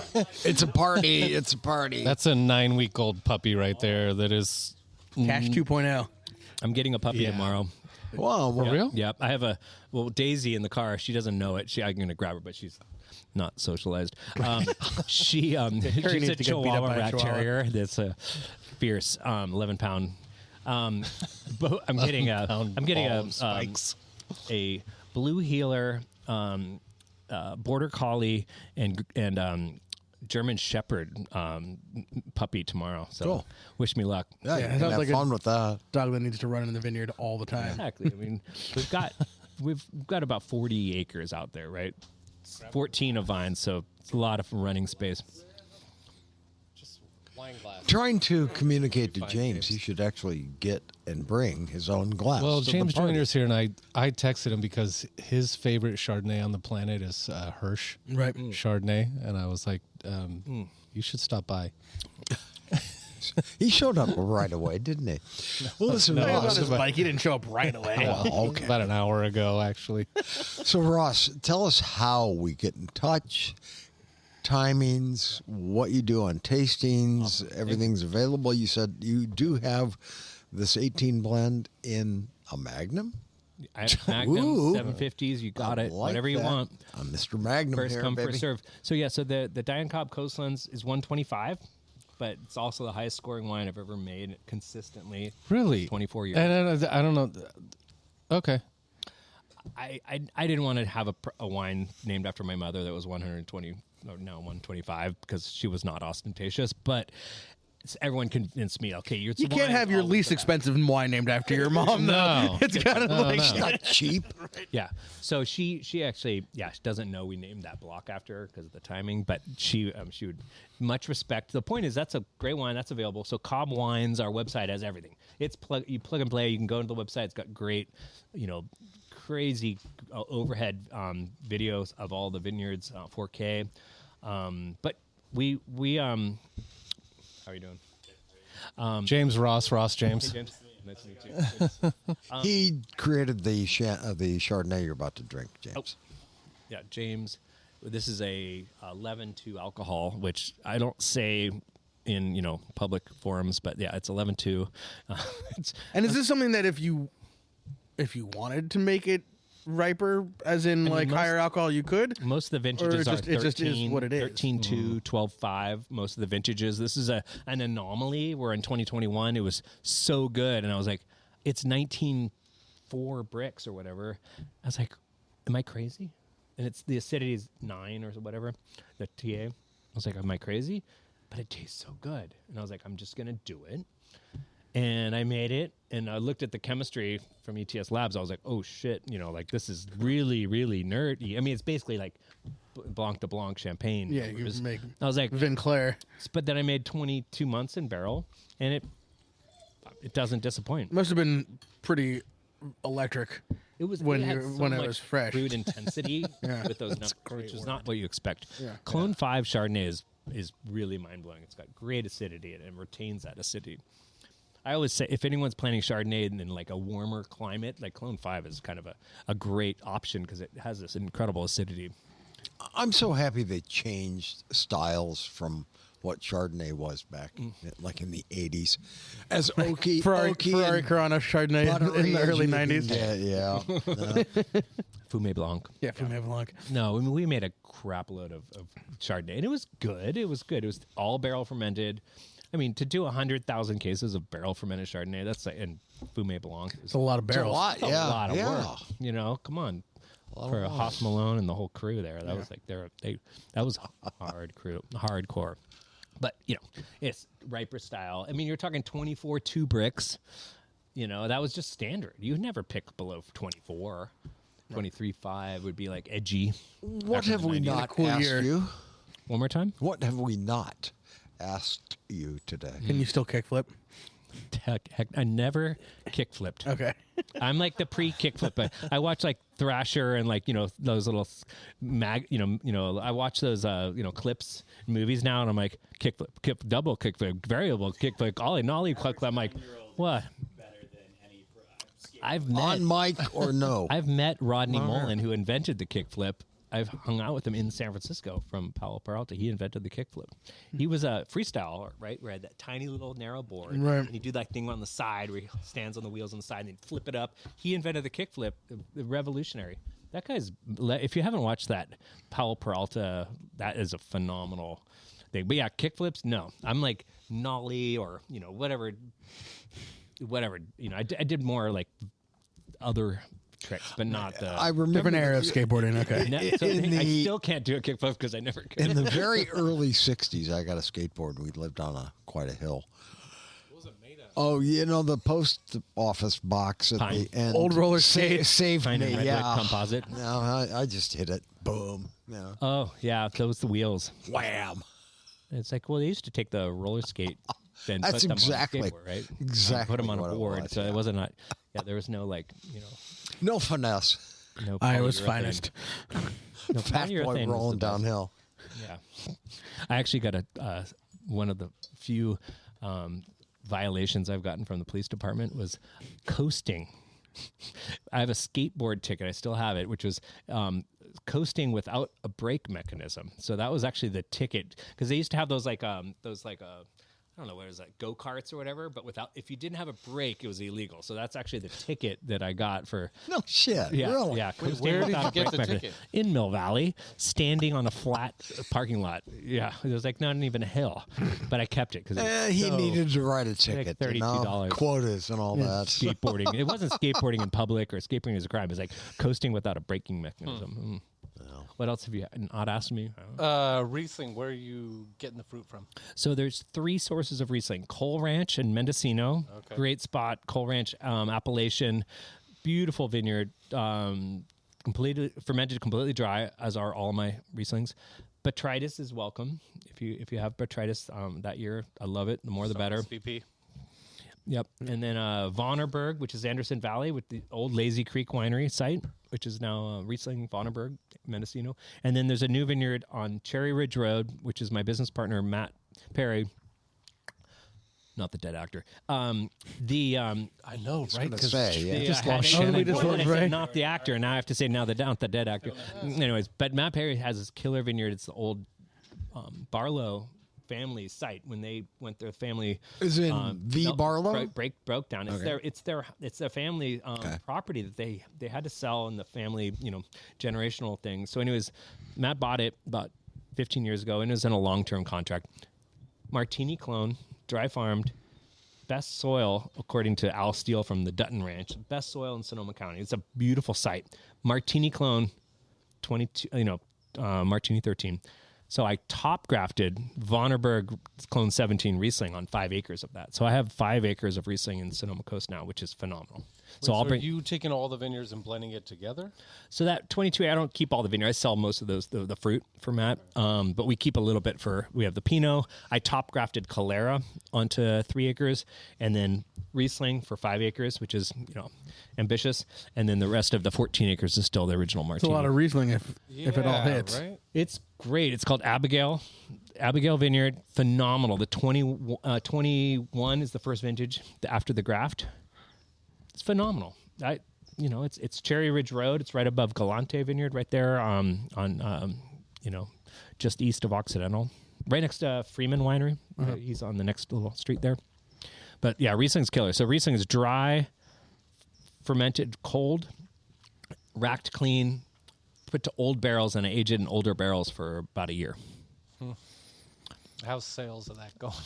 Well, I mean, I make 800 total cases a year for that. I make 300 from each of the vineyards, basically, because Riesling is not an easy sell because everyone's like, oh, sweet Rieslings, and there's a lot of German, Austrian Rieslings. Oh, there's a lot of nasty Rieslings. And there's a lot of nasty Rieslings. Most people are like, this is the best. How many domestic Rieslings do you love? And there's some great Oregon and, Desire Lines Coal Ranch. Coal Ranch is my favorite.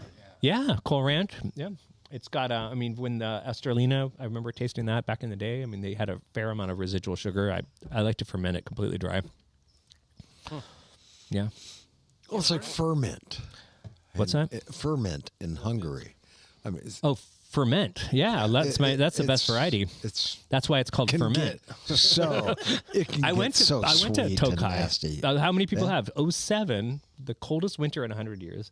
I went there to visit Arve Winery because the gal Angelina had worked at Paul Hobbs as an intern, and I met her. And she hosted me for 3 days in her town of Mad. It's M-A-D with the umlaut over the A, Mad, and hung out in Tokai. And it was amazing. It's nice. Nice area. Ferment, I was like, you should be just doing ferment. It's like Cab Franc. That should be the best variety because it's called Cab Franc. Well, evidently, when the communists same with ferment, it's called ferment. Yeah. It should be the best variety. when the communists owned the country, the winemaking went to hell. And they were just sending train truck carloads full to Moscow, basically, and they made it sickeningly sweet and crappy, just to sell to the guys who owned them at that point in time. Communist wine makes you can't make wine by committee. It's like you can't create by committee. Commie wine, communist wine. Everybody gets in there, and all of a sudden the cooperatives for the common. It's people. basically cooperatives. Yeah, you go to any Eastern Bloc country like Bulgaria, which my wife lived for 3 years, and Georgia Republic, all these areas that were Russian Bloc countries, all they say is cooperatives, Croatia. Well, and my wife's father grew up born and grew up about 20 miles from Tokai, so she goes there a lot. Yeah. And, it's one of our sister cities here in Sonoma. Yeah. So that's a cool thing. Budapest is incredible. From what I hear. It's incredible. I was there. I don't want to leave France and go to Hungary, though. I mean, it's just have to go to Budapest. My wife keeps telling me the same thing, Ross. So. It's phenomenal. I mean, even though the river was literally frozen over, which it never does, it was the coldest winter. It was deathly cold, but I was hanging out with some nice people. And that's the idea. The wine and the people kept you warm. The wine and people were but and the bull's blood probably helped also when you're over there. I didn't get to taste the bull's blood. No. It's junk blood, wine. It's sausage. It's some Hungarian trash for sure. Oh. Crappy red wine. This episode brought to you by Sonoma Sister Cities. Sorry about that. No, for my taste, I'll just do that for my taste. I'm sure it's not good, but cool. All right. Yeah. What else? Did we cover anything else? Any questions from the? You ever had Chinese wine? I've had one Chinese wine. How was it? It was a little stylized with oak and fruit, but it was pretty damn good. Okay. How do you say mega purple in Cantonese? So you brought that up. Seriously. Winemaker. So there was this, I forget what documentary it was, but it was about Chinese wine. And there's this lady who's making the best, and she's called the Crazy Wine Lady, and apparently she's bananas.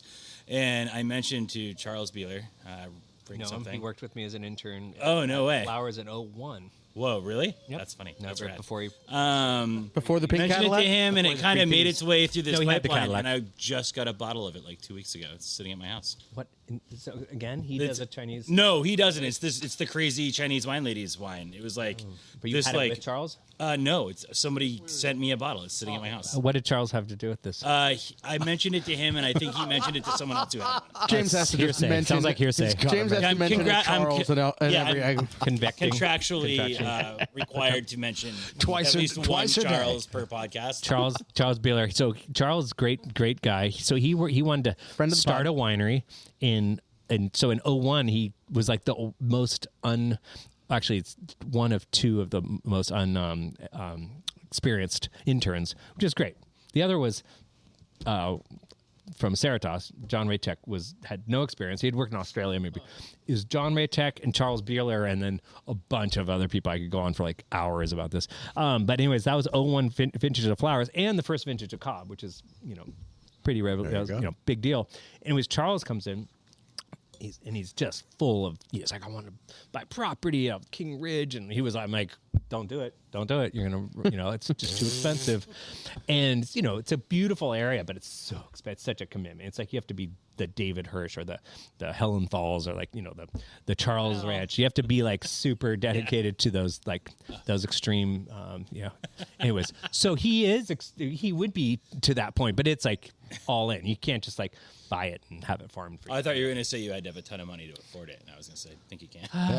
I don't. I haven't seen his bank account. Point is, his wife or his girlfriend at the time was in Twin Towers in 9/11, and so she was in the Twin Towers working, or maybe not working that day because it was a Monday. It was actually administrative assistant day. I don't know. Most people were not in the buildings.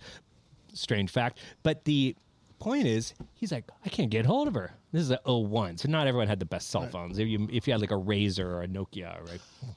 So he drove cross country, like boom, like 9/11, right in the middle of harvest, drove out in 2.5 days because he couldn't get a hold of her. And you can't fly. And she was fine.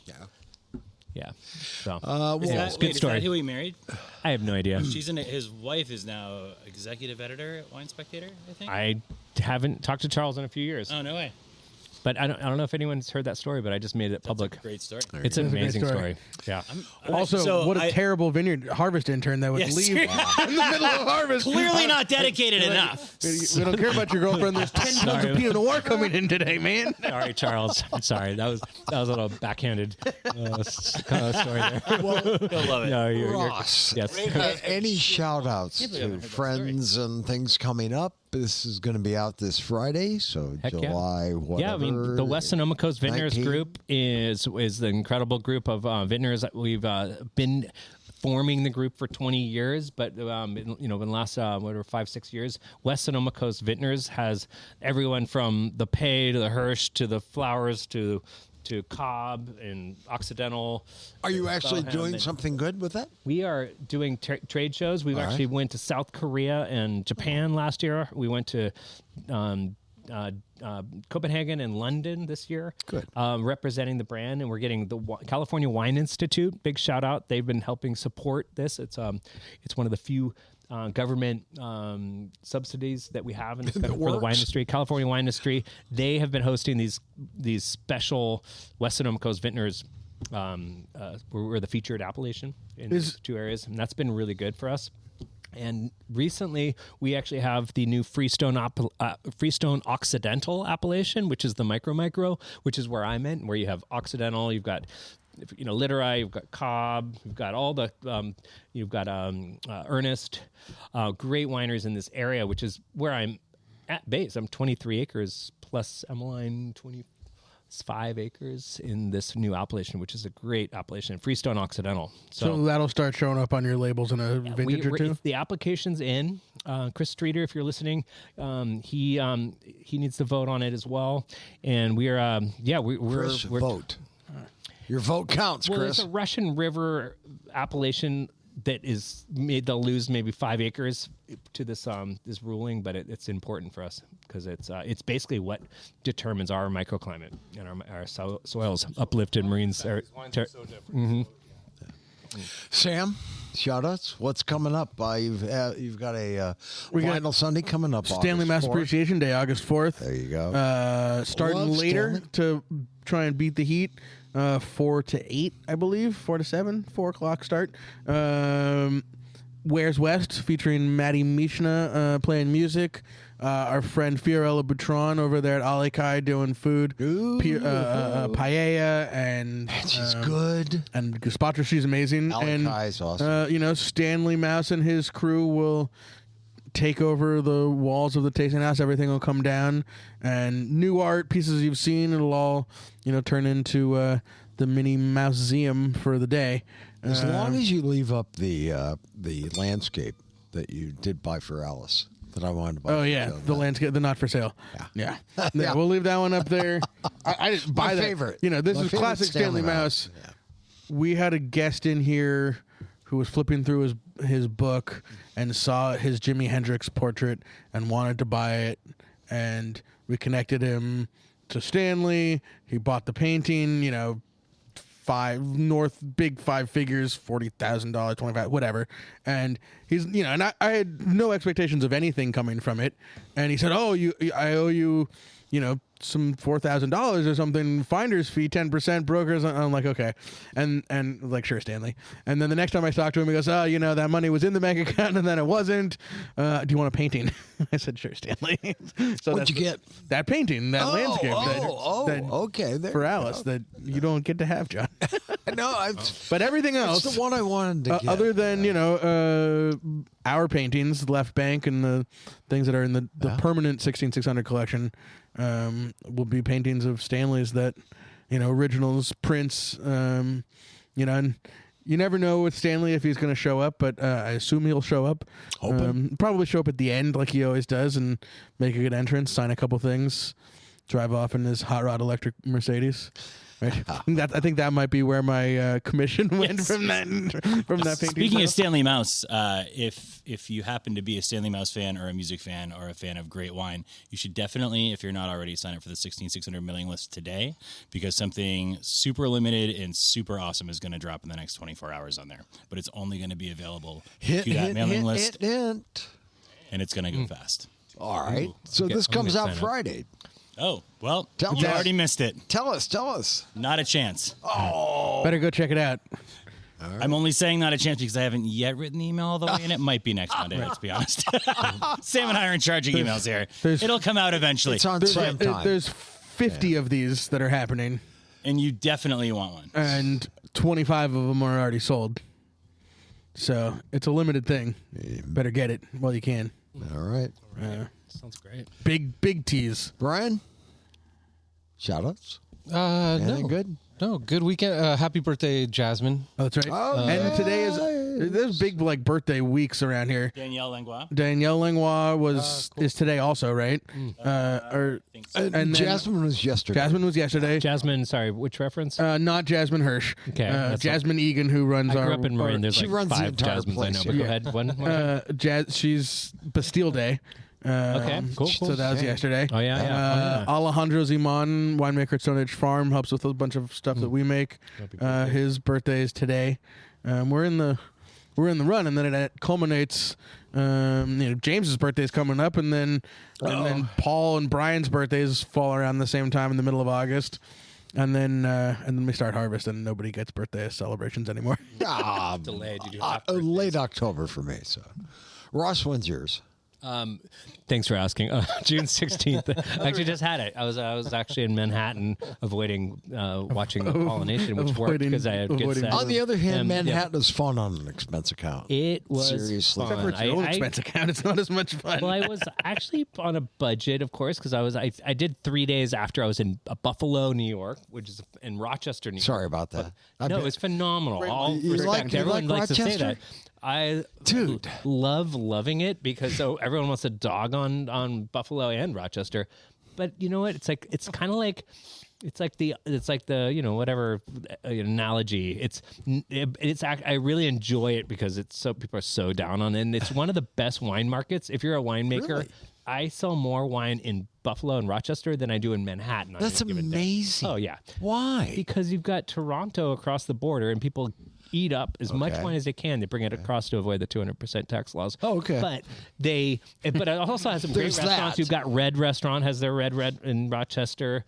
Bunch of cool. It's a cool spot. It's kind of funky old America. Buffalo, by the way, there was never buffaloes in Buffalo. Do you know that? That was the name of a misnomer from a river that's called the Buffafa or whatever. And they're like, oh, it must be Buffalo. No, there's no buffalo in Buffalo. Just so you know. There's also a lot of money in Rochester because even though Kodak is much smaller now, it's still there. A lot of retired people, a lot of yeah. architects have their prized houses. They made a ton of money on Kodak, Polaroid, and Bausch and Lomb. exactly. And that was my first job out of college at Bosch and Lum, and then I went to Rochester time after time after time. Good Lord. I think it's super cool. I got to go and explore all the Kodak buildings once, and it was rad. That's super cool. A former friend of the podcast, Patrick Capiella, That is true. from Rochester. James, think about Kodak, what it once was. And You mean before they issued their Bitcoin alternative that wound up getting them sued for fraud? Just kidding. I love you guys. Please keep sending free film. It's just everything in the world was Kodak. A wine film. It was a Kodak moment. Everything.